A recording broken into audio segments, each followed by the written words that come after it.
दोस्तों आप सभी का स्वागत है आपके ही अपने YouTube चैनल देश दुनिया टुडे पे, जहां हम आपको बताते हैं देश और विदेश की नई नई वायरल अपडेट्स और न्यूज़ के बारे में। तो चलिए शुरू करते हैं आज की पहली न्यूज़ से। एक वीडियो है जो कि आजकल ऑनलाइन काफ़ी सरफेस कर रही है, जिसमें 50 साल बुजुर्ग हैं जिन्होंने एक 6 फुट लंबा कोबरा सांप पकड़ा था रामपुर उत्तर प्रदेश में। और उसके बाद ये इसको हाथ में लेके नचा रहे थे, काफ़ी खुश हो रहे थे। और बताया जा रहा है यही सब स्टंट करने के दौरान इस सांप ने इनको 3 बार काटा, जिसके बाद ये बुजुर्ग को हॉस्पिटलाइज किया गया और उसके बाद ये नहीं बच पाए। दोस्तों हमारी दूसरी न्यूज़ भी उत्तर प्रदेश से है, लेकिन इस न्यूज़ को सुनने के बाद आप हैरान हो जाएंगे और आप यकीन भी नहीं कर पाएंगे कि इस बंदे ने क्या किया है। तो ये 30 साल का बंदा है जिसका नाम है सिकंदर गुप्ता, जिसने अपनी माँ और अपनी वाइफ का मर्डर कर दिया। ये रहने वाला है खुशीनगर उत्तर प्रदेश का। इसने पहले तो अपनी माँ और अपनी वाइफ को मारा और उसके बाद उनके मांस को चबाने लगा। बताया जा रहा है जब ये किसी एक विलेजर ने यानी कि एक गांव वाले ने इसकी छत पे देखा, तो ये पाया कि अपनी छत पे बैठ के अपनी माँ और अपनी वाइफ की जो मांस है उसको चबा चबा के खा रहा था। इसके बाद पुलिस वहां पहुंची, उन्होंने डबल मर्डर का केस वहां जारी किया। बताया जा रहा है कि एक्सट्रीम ऑब्सेशन था इसका कैनिबलिज्म में, यानी कि एक ऐसी चीज़ जहां आदमी ही आदमी को खा जाता है। और इसको किसी चीज़ का ट्रॉमा था जिसके चलते इसने अपनी माँ और अपनी वाइफ को मारा, फिर उनके मांस को खाने लगा। तो चलिए आगे बढ़ते हैं, जानते हैं तीसरी अपडेट को जो कि आ रही है कर्नाटका से। ये लड़का है जिसका नाम है शिवा मोंगा। इसको पुलिस ने अरेस्ट कर लिया है क्योंकि इसने अपनी वाइफ का गला दबा के उसको मार डाला। ऐसा इसलिए किया क्योंकि ये दूसरी एक और औरत से शादी करना चाहता था और इसकी वाइफ उस चीज़ को मना कर रही थी। इसी के चलते इसने अपनी वाइफ को गला दबा के मार डाला। और सबसे हैरान कर देने वाली बात यह है कि इन कपल्स की आपस में लव मैरिज थी और इनके 2 लड़के भी थे। अब ये बच्चों के पास माँ नहीं है, पिता जेल में चला गया है, अब बच्चों का क्या होगा किसी को कुछ नहीं पता है। दोस्तों अब चौथी अपडेट को जान के आपको गर्व महसूस होगा क्योंकि ये आयोना थी केरला से। ये सिर्फ 17 साल की थी जिनको ब्रेन डेड डिक्लेयर कर दिया गया था आफ्टर अ ट्रेजिक फॉल। इसके बाद इन्होंने अपने ऑर्गन्स को डोनेट किया और 5 जिंदगियां बचाईं। ये बहुत ही अच्छा लैंडमार्क मूव था। बताया जा रहा है इनकी एक किडनी को एयरलिफ्ट किया गया, बाकी इनकी एक और किडनी, लीवर और कॉर्नियास को एक और जगह ट्रांसप्लांट किया गया। वहाँ की हेल्थ मिनिस्टर वीना जॉर्जिया ने भी इसको काफ़ी प्रेस किया है और फैमिली के इस करेजियस डिसीजन को भी सराहा है। दोस्तों हमारी अगली न्यूज़ भी कर्नाटका से है, जहां ये 51 year old government school teacher थे जिन्होंने सुसाइड कर लिया, वो भी क्लासरूम के अंदर एक प्राइमरी स्कूल में। और सबसे दिल दहलान देने वाली बात है कि ये सब हुआ ड्यूरिंग स्कूल आवर्स।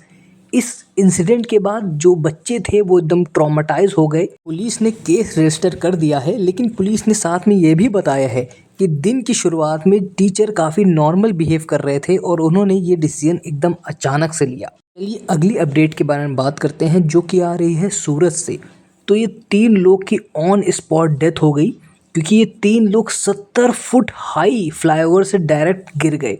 बताया जा रहा है एक हस्बैंड वाइफ और उनकी 7 साल की बेटी 2 व्हीलर यानी कि बाइक से जा रहे थे, जब हस्बैंड के गले में आके एक पतंग का धागा लपट गया, जिसकी वजह से उसको हटाने के चक्कर में आदमी का बाइक से बैलेंस बिगड़ गया और वो फ्लाईओवर की वॉल तोड़ते हुए तीनों फ्लाईओवर से नीचे आके गिर गए और ऑन स्पॉट तीनों की डेथ हो गई।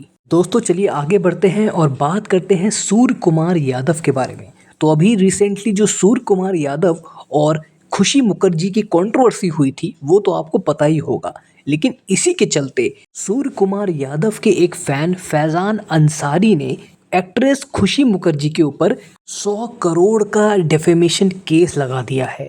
वो साथ में ये भी डिमांड कर रहे हैं कि खुशी मुखर्जी को जेल सेंटेंस होनी चाहिए कम से कम 7 साल की, क्योंकि उनका मानना है कि वो सूर्य कुमार यादव को डिफेम कर रही हैं। आपको पता ही होगा कि थोड़े दिनों पहले खुशी मुखर्जी ने ये क्लेम किया था कि सूर्य कुमार यादव उनको बहुत सारा टेक्स्ट करते रहते हैं, बहुत ज़्यादा उनको मैसेज करते रहते हैं, हालांकि वो उनके साथ रिलेशनशिप में नहीं है फिर भी। हमारी दूसरी अपडेट भी उत्तर प्रदेश के बाराबंकी से आ रही है, जहां एक ग्रुप ऑफ लॉयर्स ने टोल प्लाजा का टोल गेट ही तोड़ दिया, जिसके चलते टोल प्लाजा वालों को लाखों का नुकसान हुआ क्योंकि कई सारे व्हीकल्स फ्री में पास कर गए।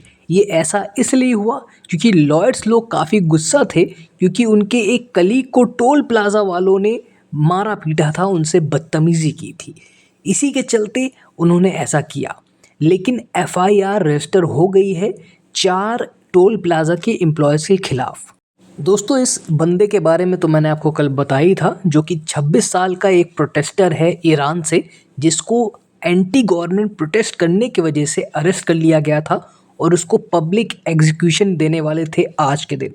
लेकिन यूएस प्रेसिडेंट डोनाल्ड ट्रंप ने जब थ्रेट किया ईरान को कि अगर वो ऐसा कुछ करते हैं तो वो डायरेक्ट मिलिट्री एक्शन लेंगे, इस वजह से इसका एग्जीक्यूशन टल गया, यानी कि अब ये एग्जीक्यूट नहीं किया जाएगा, लेकिन इसको कारावास की सज़ा हो सकती है। दोस्तों, ईरान में चल रही टेंशन की वजह से हमारी सेंट्रल गवर्नमेंट प्रिपेयर कर रही है इंडियन नेशनल्स जो कि ईरान में रहते हैं उनको सेफली वहाँ से निकालना। बताया जा रहा है जो वहाँ का पहला बैच है वो आज के दिन वहाँ से निकाला जाएगा और अराउंड 10,000 इंडियंस हैं, ज़्यादातर जिसमें स्टूडेंट्स हैं जो ईरान में रहते हैं इस वक्त। दोस्तों, मैंने आपको कल की ही न्यूज़ में बताया था कि इंडियन एम्बेसी ने ईरान में रह रहे हुए इंडियंस के लिए एक एडवाइजरी जारी की थी और इसीलिए आज फिर इंडियन एम्बेसी ने इजराइल में रह रहे हुए इंडियंस नेशनल के लिए एक एडवाइजरी जारी कर दी गई है, जिसमें कहा गया है कि जितने भी इंडियन नेशनल्स हैं जो करंटली इजराइल में रह रहे हैं उनको ये आदेश दिया जाता है कि वो वेलिगेंट रहें और जितने भी सेफ्टी गाइडलाइंस और प्रोटोकॉल्स हैं उनको फॉलो करें जो भी इशू किए जा रहे हैं इजरायली अथॉरिटीज़ के द्वारा। साथ ही में उनको ये भी एडवाइस दी गई है कि वो किसी भी तरह का नॉन एसेंशियल ट्रैवल अवॉइड करें इजराइल को।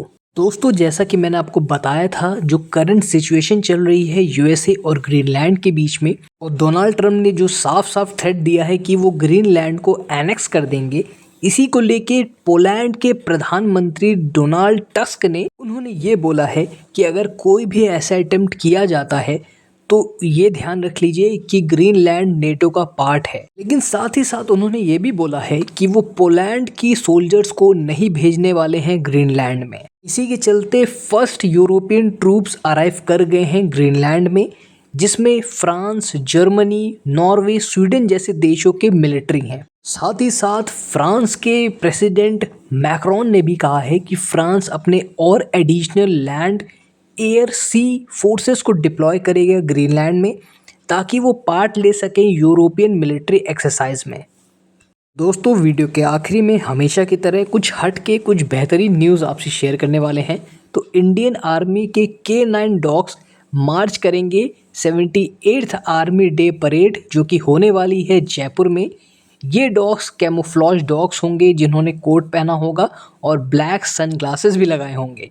ये जो सेरेमनी है ये स्पेशली ट्रेंड कैनाइंस के द्वारा की जाएगी, जिसमें ये एक फॉर्मेशन करके वॉक करेंगे। दोस्तों, इन डॉग्स को ट्रेन ही किया जाता है इसीलिए ताकि ये सिक्योरिटी फोर्सेस को असिस्ट करें, उनको पेट्रोलिंग में, ट्रैकिंग में या डिटेंशन टास्क में मदद करें। दोस्तों, ये थे 16 जनवरी 2026 के देश और दुनिया के वायरल न्यूज़ एंड अपडेट्स। तो दोस्तों, आपको वीडियो कैसी लगी? अगर अच्छी लगी तो वीडियो को लाइक करिएगा और हमें कमेंट्स में अपने ओपिनियन ज़रूर बताइएगा। चलिए फिर मिलेंगे कल और बेहतरीन न्यूज़ एंड अपडेट्स के साथ।